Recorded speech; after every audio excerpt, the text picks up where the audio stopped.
Hello विद्यार्थ्यांनो, जर तुम्हाला पर्सेंटेज मधले हे ट्रिकी क्वेश्चन जर सोप्या पद्धतीने सॉल्व्ह करायचे असतील तर माझे व्हिडिओ शेवटपर्यंत पहा.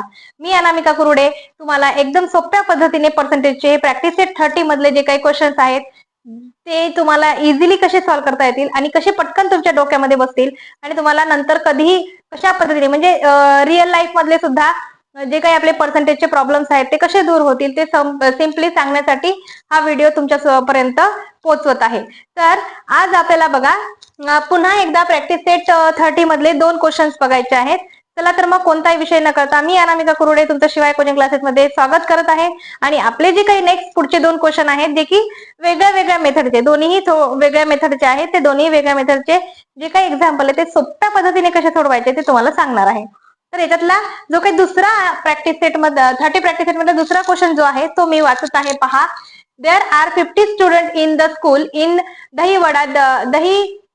Dahihanda village. If 350 of them can swim, what percent of them can swim and what percent cannot? म्हणजे आता आपल्याला या ठिकाणी पर्सेंटेज काढायचे. आधीच्या ह्याच्यामध्ये सुद्धा आपण काय केलं होतं, पहिल्या क्वेश्चन मध्ये सुद्धा मार्क दिलेले होते आणि त्या मार्कामधले किती टक्के पडले पर्सेंट पडले ते काढले होते.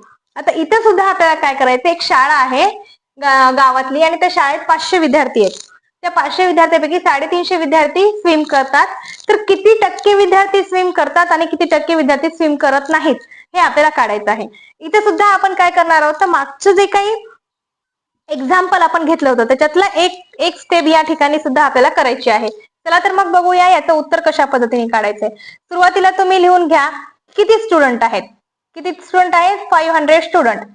500 स्टुडंट आहेत आणि 500 पैकी 350 स्टुडंट जे आहेत ते स्विम करतात. 350 जे स्टुडंट आहेत ते काय करतात? स्विम करतात. तर आपल्याला पर्सेंटेज काढायचे. सुरुवातीला मी काय करणार आहे, किती पर्सेंट विद्यार्थी स्विम करतात ते काढणार आहे. ते कसं काढायचं? 500 डिवायडेड बाय 350 इंटू 100. टक्केवारी काढताना नेहमी लक्षात ठेवायचं की तिथं इंटू 100 घ्यायचं. म्हणजे काय करायचं आहे आपल्याला, मल्टिप्लाय बाय जर 100 घेतलं त्या फ्रॅक्शनला तर आपली त्याची टक्केवारी निघणार आहे. बघा आता हे 0 गेले, हे 0 गेले डिवायडेशन मध्ये. 5 1 जा 5, 5 7 जा 35 आणि इथं लाईक 0 म्हणजेच काय, 70% स्टुडंट काय करतात? 70% स्टुडंट स्विम करतात. स्विम करतात हे आपल्याला पहिला प्रश्न विचारला होता. नंतर त्यांनी असं विचारलं की किती विद्यार्थी स्विम करत नाहीत. पण किती विद्यार्थी स्विम करत नाहीत याचं पर्सेंटेज काढण्यासाठी किती विद्यार्थी स्विम करत नाहीत हे तुम्हाला विद्यार्थी माहिती पाहिजे. 500 विद्यार्थ्यांपैकी 350 विद्यार्थी काय करतात? स्विम करतात. मग उरलेले जे आहेत ते करत नाहीत. तर मग मी काय करणार आहे, आधी आपल्याला साध्या नंबर्स मध्ये ते स्टुडंट काढून घ्या आणि नंतर आपल्याला काय करायचं आहे, त्याचं पर्सेंटेज काढायचं आहे. तर स्टुडंट काढण्यासाठी आपण काय करणार आहोत, किंवा मग मी असं लिहिते, can not swim student. Can not swim student हे काढण्यासाठी 500 मायनस 350 करा इज इक्वल टू 150 येते. म्हणजे एवढे स्टुडंट जे आहेत ते स्विम करत नाहीत. मग नंतर त्याचे पर्सेंटेज काढण्यासाठी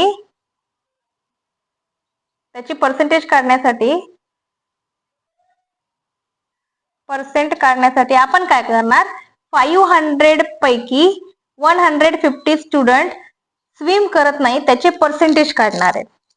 म्हणजे 150 डिवायडेड बाय 500 इंटू 100. हे 2 शून्य गेले, हे 2 शून्य गेले. 5 1 जा 5, 5 3 जा 15, 0 इज इक्वल टू 30% जे आहेत ते विद्यार्थी स्विम करत नाहीत. मग इथे लिहिणार therefore 30% student can not swim. काय आलं बघा, सुरुवातीला त्यांनी आपल्याला दिलेले होते किती विद्यार्थी आहेत, किती स्विम करतात. त्याच्यावरून आपण किती पर्सेंट विद्यार्थी स्विम करतात ते काढलं. 70% विद्यार्थी स्विम करतात. मग आपल्याला किती स्विम करत नाहीत विद्यार्थी ते काढायचे. पण त्याची आपल्याला संख्या माहित नसल्यामुळे आपण काय केलं, 500 मायनस 350 म्हणजे टोटल पैकी 350 स्टुडंट जर स्विम करत असतील तर उरलेले करत नाहीत. मग त्याचं पर्सेंटेज काढलं तर 30% आपल्याला आलंय की 30% स्टुडंट कॅन नॉट स्विम. अशा पद्धतीने सोप्पा 2च मिनिटांमध्ये आपल्याला काय निघाले, दोन्ही विचारलेल्या प्रश्नाचे उत्तर मिळालेली आहेत. त्याच पद्धतीने आपल्याला नेक्स्ट पुढचा प्रॉब्लेम सॉल्व्ह करायचा आहे. पुढचा प्रॉब्लेम काय आहे पहा.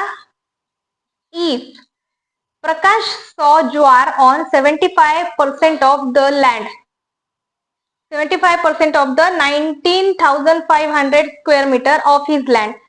On how many square meter did she actually plant ज्वार? बघा आता तिने काय सांगितलंय, त्याच्याकडे जेवढं लँड आहे म्हणजे 19,500 स्क्वेअर मीटर एवढी जमीन आहे, त्या जमिनीपैकी त्यांनी 75% जमिनीवर ज्वारी पेरलेली आहे.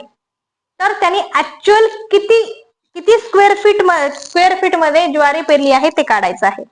म्हणजे त्यांनी आपल्याला टोटल पैकी त्याचं पर्सेंटेज दिलंय, ते पर्सेंटेज म्हणजे ऍक्च्युअल किती जमीन आहे ते आपल्याला काढायला सांगितलंय. चला तर मग बघूया कसं काढायचं.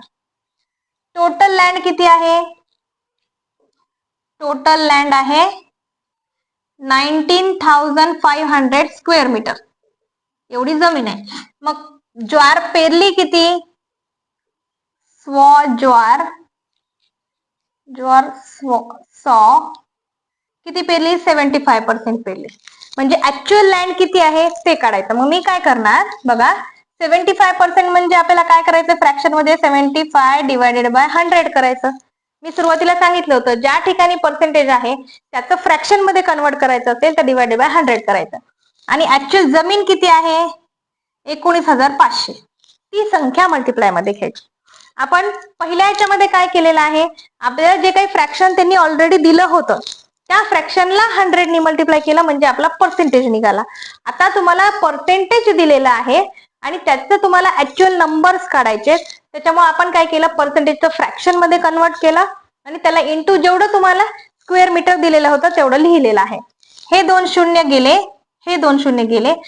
75 इंटू 195 याचं उत्तर येणार आहे 14,625 स्क्वेअर मीटर. 14,625 14,625 स्क्वेअर मीटर मध्ये त्याने काय केलेलं आहे, ज्वारी लावलेली आहे. 75% म्हणजे काय, 19,500 चा 75% म्हणजे 14,625 एवढ्या स्क्वेअर मीटर मध्ये त्याने ज्वारी लावलेली आहे. मग लिहायचं therefore 14,625 square metre did he actually plant jowar.